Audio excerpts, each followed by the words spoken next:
Good morning. Good to see some old friends here today, and what a nice, soft welcome. So I really want to get to the panel. I think it's a really important conversation, and I appreciate all of you getting here early. As you saw from my title, when I became CEO of Nielson at the end of last year, I added the second title of Chief Diversity Officer to my title.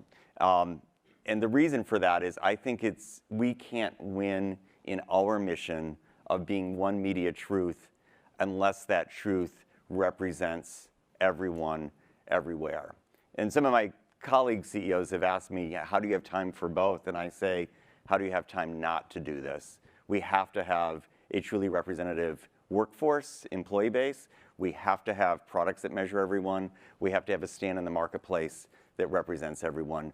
For us, it's key. As all of you know who use Nielson, our one media truth becomes the currency for the way media is traded, and therefore it affects the economics. So making sure we measure everyone has made a big difference. I would, just to give you 3 quick examples and then go to the panel, I think in the case of women, we've seen by really making sure we've got gender parity in everything, it's been part of an industry move, which we saw just Sunday night at the Emmys with the number of women writers and directors and producers who have stepped up, and the roles that women are playing is different, partially because we measure it properly.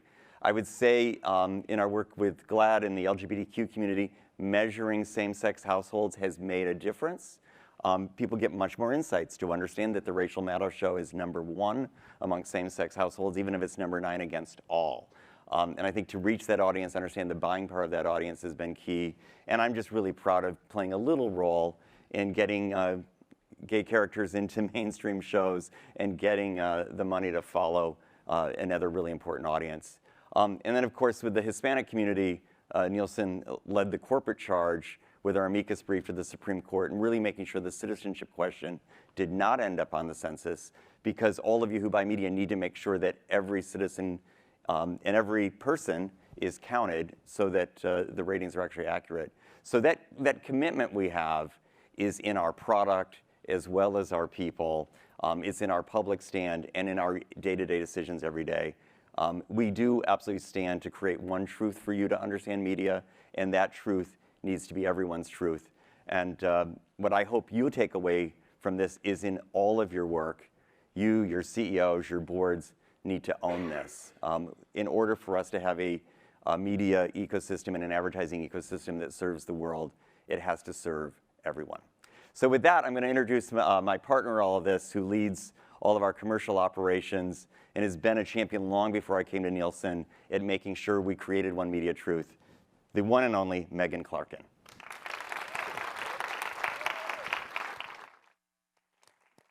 Good morning, everybody. Come on. Good morning, everybody. Good morning. These lights are tough. Look, I'm not going to speak for very long because we have such a fantastic panel, and I want to tell you a bit about each of them as I call them up. Starting with my first panelist. So when you think about Gina Davis, what do you think about? For me, I think about strength and I think about authenticity. When you're the person who runs one of her biggest organizations outside of what she does on screen, then you have to be just as strong and just as authentic, if not more. So my first guest is all of that and some. Please welcome Madeline Denono.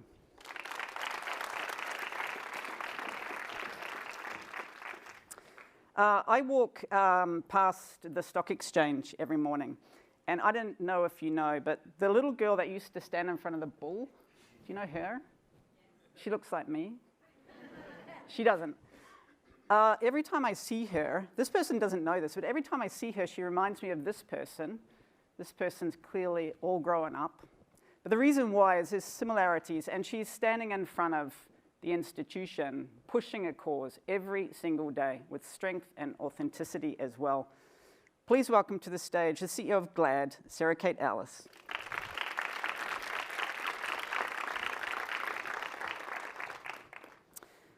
Issues of equality come about with data that is seen in front of the screen, but there's so much work that has to go on behind the screen to do something about it. And it relies on our creators, on our producers, on our business people, as David called out, to actually make that happen. And somebody who's been an advocate for that has been president of MTV and former CEO for the OWN network, Oprah Winfrey. Please welcome Christina Norman.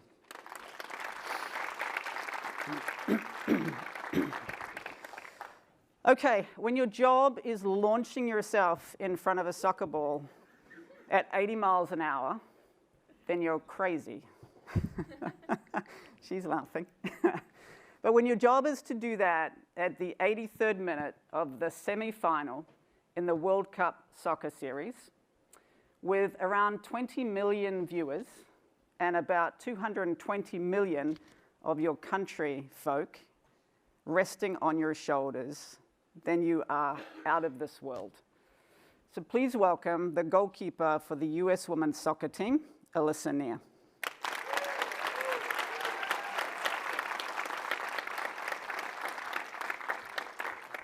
Okay, let's get started straight away. I'm going to start. You've got the lucky next to me, so you're the first off the rank. You work, as Nielson does, with data. So you look into data, you tell stories, you shine a light on something, and you use that to pressure the industry for change. You launched some data yesterday, which I was thrilled to actually be asked to sit in front of the presentation of that data. It was remarkable to me. It left a mark on me for the evening and will for a long time. Can you tell us a little bit about that? And you called it the good, the bad, and the ugly. Something from the good and something from the ugly would be great. Absolutely, and I just have to give a shout out to David and Megan, because from the inception of the Institute, we've always used Nielsen's data.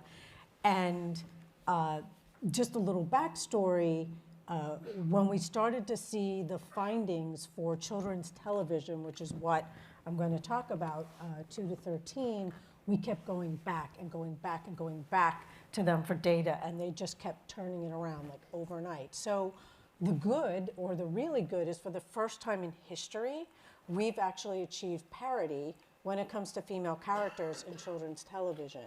So from an overall character standpoint, from 2008 to 2018, we went from 42% to 52%. Wow. And that started trending in about 2011. So this is historic. This is what Gina always wanted when she started the Institute. And then we have a machine learning tool which uses audio and video recognition. So we're able to see, are the female characters speaking and on screen likewise with their male counterparts. And we found that female characters, again, for the first time in history, are on screen 55.3% of the time and speaking 50% of the time. Oh my gosh. So it's remarkable. So this is really, really good news. In terms of the bad and the ugly, they're 7 times more likely to be in sexually revealing clothing. And the really ugly, and I know Sarah Kate is going to be releasing her TV report soon, is when it comes to LGBTQ and disabilities, under 1%. So that's the ugly. And this is what we're showing our youngest kids. Yeah, look, I was shocked by that, given that I myself fit in that category. It's really bad. And, you know, I said to Sarah Kate as we lined this panel up, there's nothing for us. There just isn't. And certainly there isn't for our kids. How does GLAAD approach that? What do you do about that? So this is something, so children have been weaponized against us as a community, right? And I think that finally in the past 5 years, we've moved to a place where we actually have families too, and it hasn't been weaponized against us, or that's moving away. And so about 2 years ago, GLAAD noticed that there actually was content. There was content, not a lot of it, but we could start an award. So there's 2 things that we do at GLAAD, just in case you don't know us. We are an over 30-year-old media advocacy organization. So we both do watchdog work, holding journalists accountable and Hollywood accountable, but we also do a lot of consultative work. So we help a lot of people. I always come at things that people want to do the right thing, and so we help a lot more than watchdog these days, except in politics. We watchdog a lot. But we noticed that there was actually content, children's content, for the first time ever. And so we started an award. We do these big GLAAD Media Awards, and we recognize amazing content that's fair and accurate. And And so for the first time 2 years ago, we had a category of children's television programming. But you know, my wife and I have 2 kids, and I watch Disney and Nickelodeon, all these shows, and every once in a while we'll see ourselves, our family, and it lights all of us up. It's so impactful, and it'll just occur. Sometimes I won't even know. Oftentimes we've worked on the show, but there was one recently where it was 2 moms. The daughter said, well, my 2 moms, and my daughter and I looked at each other and we were like, oh my God, see, we do exist. So I think that by holding them accountable, we count characters annually like you do. You do a lot more science behind it because we can't necessarily, because you have to watch the content to identify them as LGBTQ. You can't do it through facial or voice recognition. But, and we hold it accountable. But Nielsen's been so helpful to us too, and so this is another partnership. I mean, you guys really are dedicated to this, in that we weren't counting households, same-sex households, in Nielsen reporting, and we worked together to now do that. So we know what, and David referenced this, that it's, you know, Rachel Maddow is the #1 show with LGBTQ households. That's really important because the pink dollar is really powerful. And it can, and oftentimes 2x or 3x its counterpart in terms of spending power. And so if you're looking to buy spending power, you might look at Rachel differently and then put more money against an LGBTQ show than another show. Yeah, it's super important. So Christina, accountability, I've heard a couple of times now, and you know, organizations like Gina Davis Institute and GLAAD shine the light on what's going on. But there needs to be the work behind the scenes to actually do something about it. And so as a creative, as a producer, as somebody who is behind the scenes running businesses and holding people accountable to make sure there's equality, how do you feel about that? What do you see? What do you do? You know, it's interesting to see that the work that both of these women have done have really helped advance the discussion. You know, we go back to the place where diversity was the right thing to do, and now we're able to point to data and metrics and say, this audience is here, this audience needs to see themselves, this audience has spending power. The biggest change that has to happen, though, is in many ways the executive ranks behind the scenes, and that is starting to move a little bit as well. If you're making this argument to someone who doesn't look like you and who has no understanding of you and your community, then it's a much harder sell. You know, when I was at VH1 a million years ago, we tried to, you know, VH1 at the time was a very white network. It was an older rock sort of place. We talked about nostalgia as being one of its defining characteristics, and I was like, well, black people are nostalgic for things too. You know, so we were able to introduce new programs like Hip Hop Honors and things like that that celebrated that audience and that they saw themselves, and it was reflected in the ratings, and it was reflected in, and it's reflected in what that network looks like now and the audience that it attracts now. So it really is about working on both sides of this. Yes, bringing in creators. Yes, bringing in the right kind of new content, making sure that the stories are reflective of the world that we live in. But it's also really about making sure that the executives who are making those decisions have that lived reality as well. Yeah, so you can shape it through the, yeah. Alyssa, I'm going to ask you the question you've been probably asked a lot since the World Cup final. By the way, congratulations, awesome. But before I do that, I want to show an ad that I saw during the US Open tennis, which I thought was awesome, and it was put up by the New York Times. So for the creatives in the audience, take a look at this ad because it is truly awesome. And then I'm going to say some stats, which I think are kind of shocking, and then I want to come back and get your view on it. So can we cue the ad? Billie Jean King serving.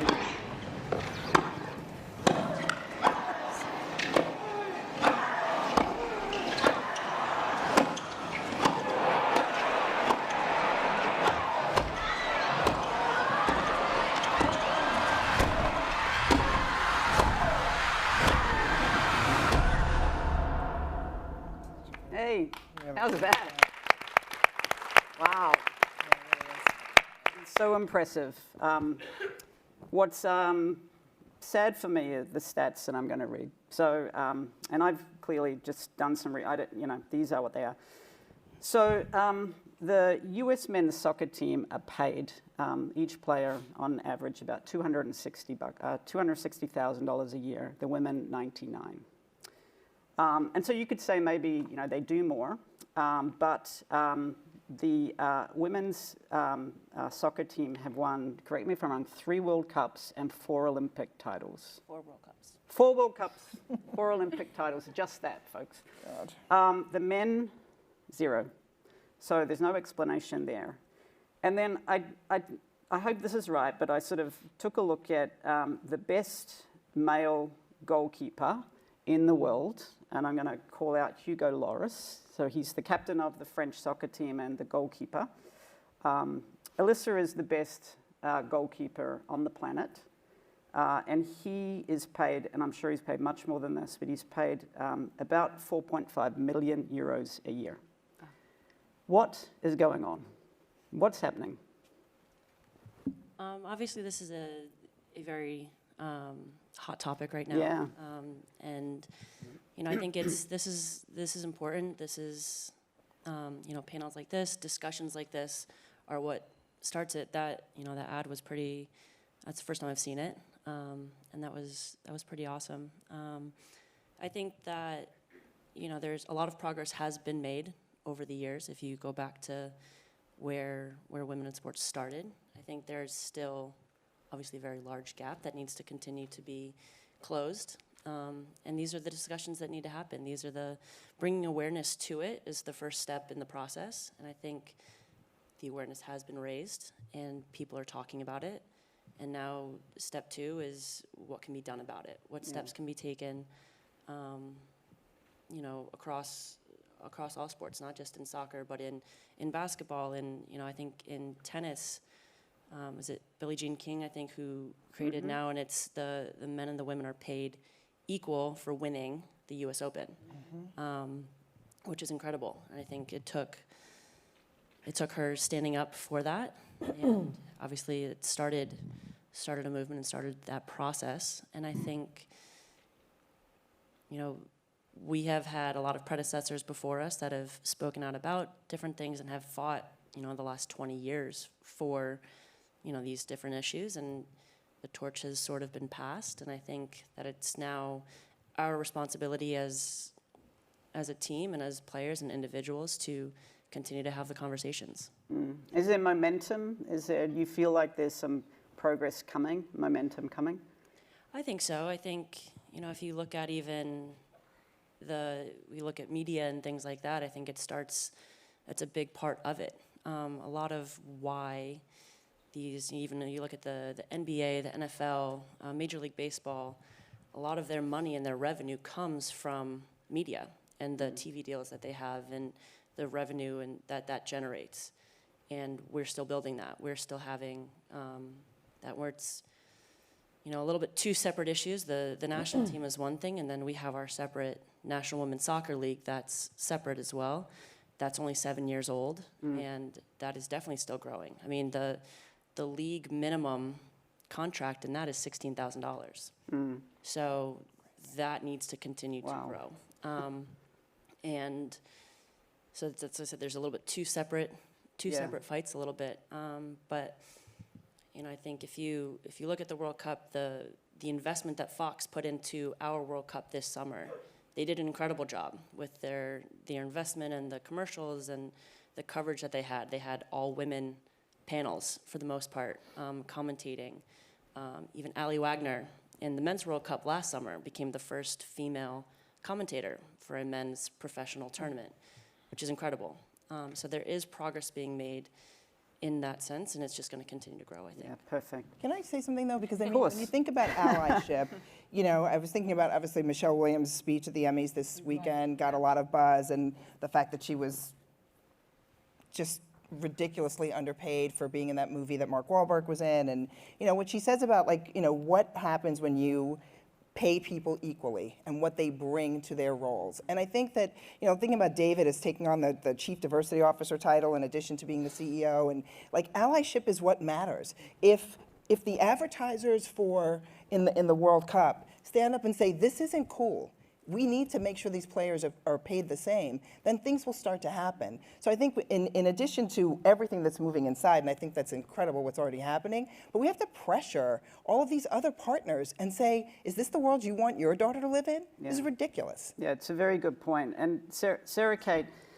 GLAAD has been doing that for a long, long, long time. Yes. They're organized 25 years. It's like They're 34 organized now, 34. yeah. So some trivia. GLAAD was behind making sure that the Yellow Pages put in a section for gay lesbian communities or groups.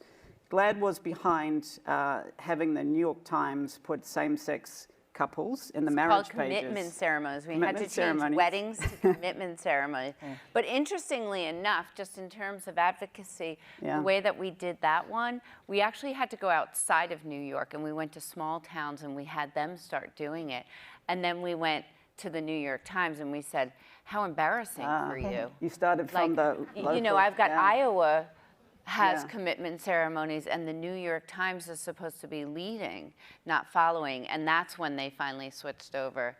So there's a lot of pressure points, but allyship, I agree with you, is critical, especially in this too, and getting those, and people follow the money. I mean, Right. we're a capitalist society, right? So if you go to, I always say, if you want to change something, find out where the money is, Yeah. and that's where you apply pressure. So- you had a question, sorry.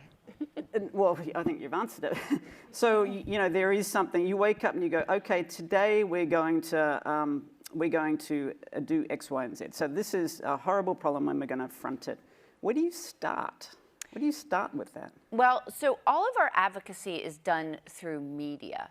So if you think about it, and that's why I love it. I was in media before I became a not-for-profit CEO.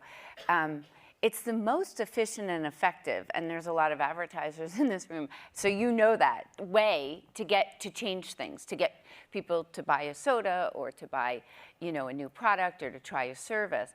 And it's the same for changing the world and social justice. It's the most efficient and effective way. And so we always say, what's the news hook? How will we get this? How will we get this in the news? How will we make this interesting to people? Our job at the end of the day is to change hearts and minds and to open them. And so I always think what is somebody, you know, I've named her Betty in Iowa, going to think about this? And how can I get her to see it? How can I touch her empathy button and get her to walk in someone else's shoe? How do I get her to understand that trans women of color are being murdered on the streets every day? Because it's so far removed from her world. And so that's how we go to work. And then we figure out what are the outlets, what's the storyline. And we always know, and you all know this in advertising, personal story sells everything, right? As soon as you know someone's personal story, as soon as you apply your personal story to a cold product, if you will, it warms it right up, and people, that's who we are. That's our human nature. We're good by human nature, I think. Yeah. And so that's how we always approach, is how are we going to change that heart and mind and really connect to somebody in a meaningful and powerful way. Yeah. So on that one, Madeline, we talked about Alyssa and the football. Sorry, football is where I come from. It's called football, the soccer. 20 million viewers, a pipeline of followers, young girls who want to be soccer players. It feels like, you know, that sort of equality has been ticked and almost, you know, gone past in terms of trying to get exposure and the right exposure. But still, we're faced with these problems of equality when it comes to pay, the most simple thing. In all of the work that you do, and it is fantastic that through the work that you do, we see equality and female representation. There's knock-on things that still have to be fixed, and I'm sure the job will never get finished in terms of LGBT, in terms of disability. Where does the institution take that? I know that it's never going to get done, but how does it think about moving down the chain and keeping the pressure on the producers and content creators, keeping the pressure on the sports institutes that are that are doing what they're doing today. Where does it go after that? So for us, for example, when we looked at the most popular films from the 10 largest film countries in the world, female characters depicted as in sports was 4%. Four out of nearly like 10,000 characters that we used human coding for. So how do you get that? Substantial. Yeah. So that's one lane. And what we decided early on is everyone has known about pay inequity in media and entertainment. Everyone has known about the lack of business decision leaders behind the camera. Since the beginning of the entertainment industry, we believe that the low-hanging fruit and the thing that could be fixed overnight is on screen. And what's also great about that is we know as adults we have a lot of unconscious bias, which is why we focused on children, but anyone who has a pen or an idea can fix on screen overnight. And so our theory of change has been based on, things may be horrible in the world. It will take hundreds of years for women to achieve parity in Congress and all other kinds of things, but it can happen overnight, as we've proved in children's television. So that's why we've really focused, on screen.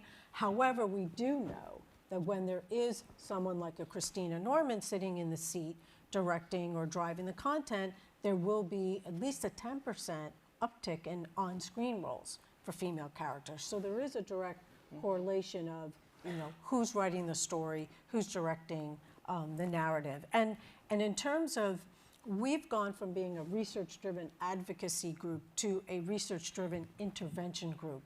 And it's with our machine learning tools that we have our audio video, which is used for testing materials, but we have a brand new tool that we're testing, which is called spell check for bias. So for anyone who's writing a creative brief, a script, a manuscript, we can use machine learning to kind of flag and tag words so that we can understand dialogue. We can understand, are there any characters that are depicted as sports heroes or LGBTQ or disabilities? If they're not, and say there's 100 people in a scene, that could be an opportunity. So we believe that that's kind of a frontline intervention that can really change the world, overnight. So that's, our approach. And we use the research collaboratively. We don't shame and blame. We meet with people. We're in the writer's room, and then we track and we go back over and over again. And we believe we've been successful in our approach. Yeah, absolutely. You have.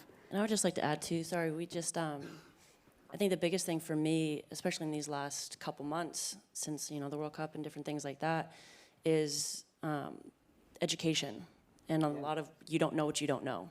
And, we have met as a team and kind of come together and met with Time's Up and things like that, and having those conversations with female actresses and people in other industries, which this has been, a special opportunity to, meet with you women in other industries as well, and realizing that this is not just a sports issue, a soccer issue. This is across the board. And what I learned the most with, the conversations with Time's Up and those women is we can collaborate, and we're all kind of in this as a partnership. And I think that was the biggest thing in that, and the education that has come along with these past 2 months, especially or specifically, has been eye-opening, and that's kind of leads to the next steps. Yeah, it's another part of your job, I guess. Christina, this might be a tricky question, I'm sorry, but you're going to give us a good answer on this, I can tell. So advertising in women's sport in particular, and I'm sorry I keep referring back to the football, but it's such a fantastic backdrop. P&G sponsored or bought 9,000 seats for the National Women's Soccer League as a way to bring people into the stadiums or support the league. Nike have now brought comparability in sponsorship between male and female athletes. And Visa during the World Cup soccer, and I think now for more events, equal their sponsorship dollars between the male and the female sports events. Tough question. Is this ticking a box? Is this true? Are they really after social change? Or is this self-serving? Is this about having them just say, yes, we're doing something? So even if it's self-serving, that doesn't mean it's bad. See, I knew you'd do because it. it I knew you'd do self-serves this. both sides Right. of the equation. So yes, it in many ways does check a box for them, and if that's what gets them started on the road to doing more, then that's great. It also benefits the sport. It does. So both people are sort of winning. I think that what's really important is that it doesn't stop there. That's not the end of this, but how do you use the data that is available both from the work that these women are doing and other data that's out there? How do you use what you're doing to validate doing more? And not just let that be the, okay, like we're done, we're moving on. Yeah. Can I build on Yeah, that of too? course. Just coming out of Pride Month in June, I think that was an explosion, right, of rainbow flags all over the place. And our phone was ringing off the hook from advertisers or clients or whatever you want to call them, sponsors, who wanted to participate. And I think that when we talk to them, what I always say to them is, yes, you can market to this community. This is a marginalized community, and you're not just marketing to us, you're joining our community. You're joining a movement. And so you cannot just put up a rainbow flag in June and then take it down July 1st.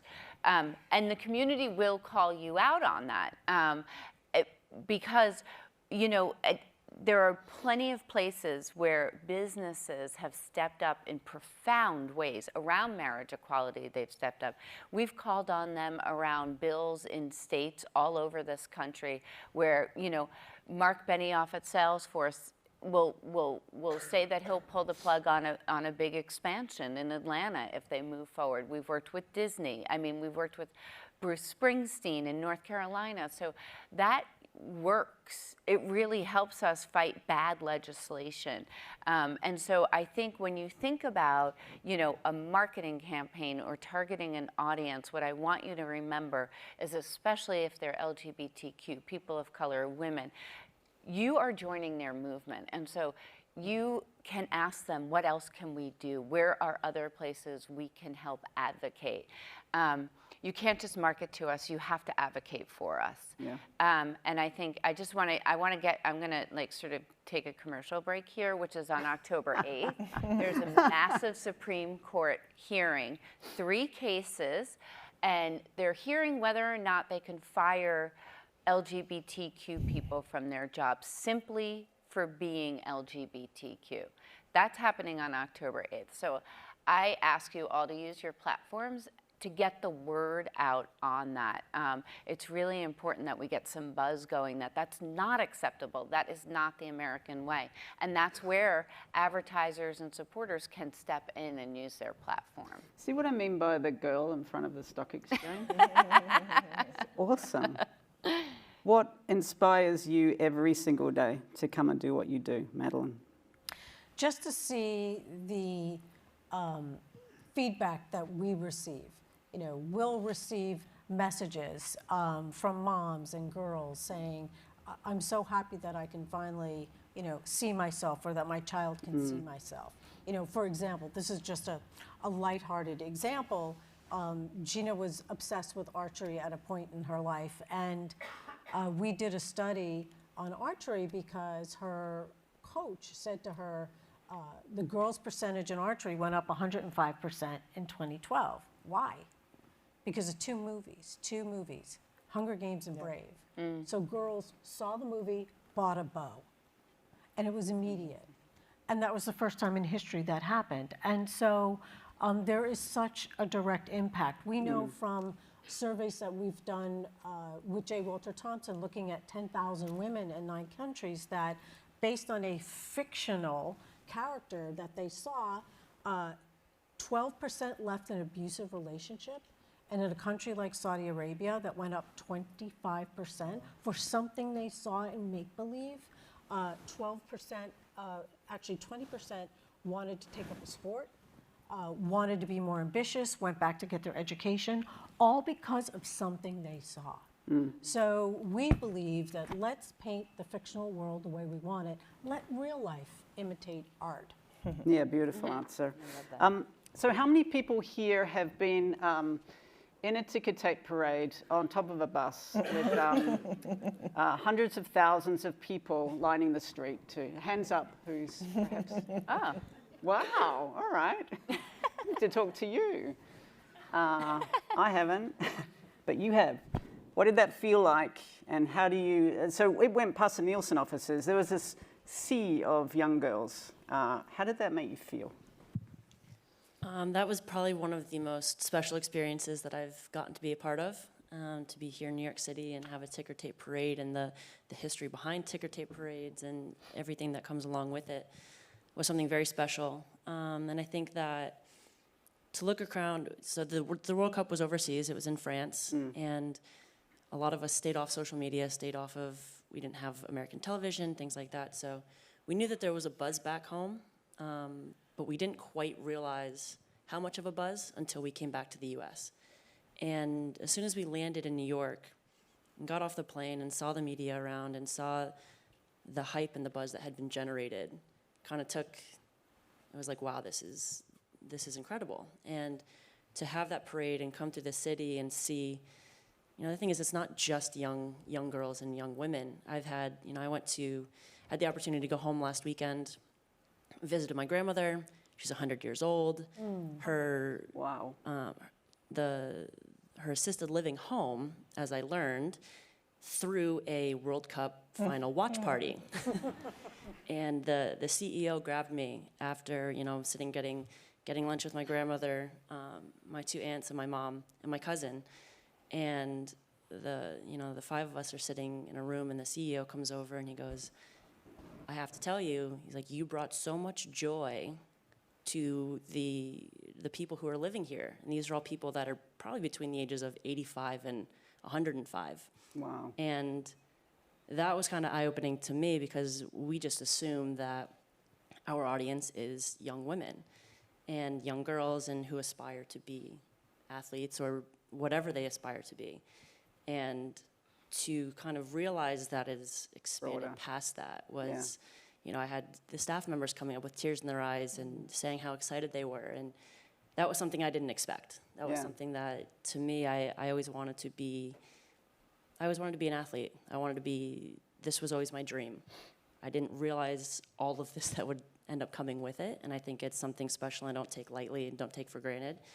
And again, the CEO compared it to the Miracle on Ice and what it was like to have a whole country embrace one specific team and one opportunity. And I think, you go back to what inspires you, and it's all these people that kind of buy into our team, support us, support what we're doing, support women in general, and to be able to have my teammates inspire me every single day. I've never been the most outspoken person on the team. I'm usually the one in the background. I'm the quiet one. But I have a lot of teammates that have finally, as a team, and we've had players in the past as well, but the platform hasn't quite been as high. And I think we've now started to take advantage of that. And like I was saying before, the education is a huge piece of it. And now people are no longer content with what has always been and it just being that way because it's always been that way. And we have players now standing up and speaking out about these different topics and changes that need to be made. And I think that's what's going to keep driving these changes. And the media and all these different areas has been, we're all in this together in a way. And I think that it's been really special. You are truly inspiring two little girls, by the way. There's a little girl in the audience who is the daughter of an associate of mine at Nielsen. Her name is Isla Ferguson. And she's come from DC on the train today because she's such a fan. She's 4 years old, and so she'd love to come up and shake your hand. That's okay. Isla. Oh, she's sad. Thanks a lot. It's okay, I'm more scared than you are, kiddo. She's shy.